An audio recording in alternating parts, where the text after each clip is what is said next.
Hi friends, இன்றைக்கி நம்ம பார்க்க போகிறது சிக்கன் பெப்பர் டிக்கா ஃப்ரை. வாங்க வீடியோக்குள்ளார போகலாம்.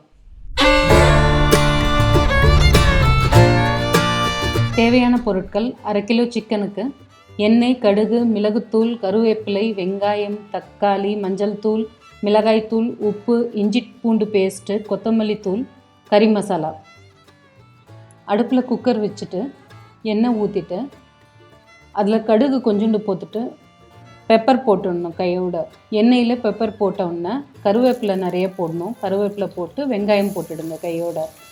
அதை நல்லா கொஞ்சம் கிளறி விட்டுட்டு வெங்காயம் கொஞ்சம் வதங்கின பிறகு லைட்டாக உப்பு போட்டு அப்புறம் தக்காளியும் போட்டு நல்லா மிக்ஸ் பண்ணுங்கள்.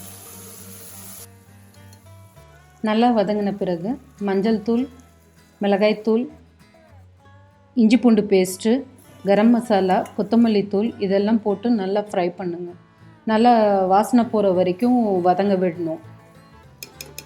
நல்லா ஃப்ரை ஆன பிறகு நம்ம கழுவி வச்ச சிக்கனை இதில் இப்போ போடலாம்.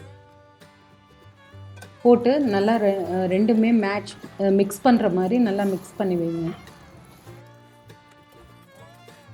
சிக்கன் நல்லா கிளறி விட்டு இப்போ உப்பு போடலாம். சிக்கனுக்கு தேவையான உப்பு போட்டு நல்லா கிளறி விட்டு ஒரு விசில் வர வரைக்கும் வெயிட் பண்ணலாம். கேஸ் போன பின்னது நம்ம இப்போ ஓப்பன் பண்ணி பார்க்கலாம். பாருங்கள், சிக்கனில் நம்ம தண்ணியை ஊற்றலாம். நிறைய தண்ணி வந்திருக்கு இல்லையா?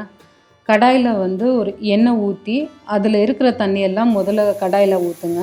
அது நல்லா கிரேவி மாதிரி வரும். உங்களுக்கு கிரேவி வேணும்னா கொஞ்சோண்டு இப்போவும் எடுத்து வச்சுக்கலாம். இல்லை, நான் ஃபுல்லாக ஃப்ரை பண்ண போகிறேன், அதனால் தண்ணி முதல்ல ஊற்றிட்டு பெப்பர் போட்டு உப்பு போட்டு நல்லா கொதிக்க விடுறேன். அது நல்லா ட்ரை ஆகும். பாருங்கள், இந்த அளவுக்கு ட்ரை ஆன பிறகு நம்ம இருக்கிற சிக்கனெல்லாம் இதில் போட்டு நல்லா பரட்டி விடலாம். நல்லா சிக்கன் போட்டு பரட்டி விட்டு கொஞ்சம் மூடி போட்டு மூடி வச்சிடலாம். இப்போது கொஞ்சம் நேரம் கழித்து ஒரு 5 நிமிஷம் கழித்து திறந்து ஒரு தடவை கிளறி பாருங்கள். ட்ரையாக இருக்கும்.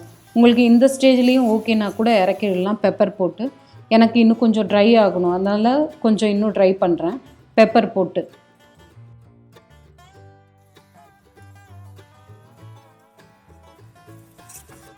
இந்த மாதிரி நல்லா ட்ரை ஆன பிறகு இருக்கிற கருவேப்பிலை எல்லாம் நிறைய போட்டு நல்லா கிளறி விட்டு இப்போது ரெடி சிக்கன் பெப்பர் டிக்கா.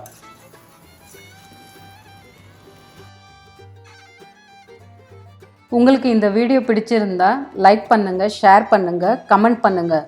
நான் வேறு ஏதாவது டிஷ் செய்யணுன்னு நினச்சிங்கன்னா அதையும் கமெண்ட் பண்ணுங்கள். அப்புறம் மறக்காமல் எங்கள் 12G சேனலை சப்ஸ்கிரைப் பண்ணுங்கள்.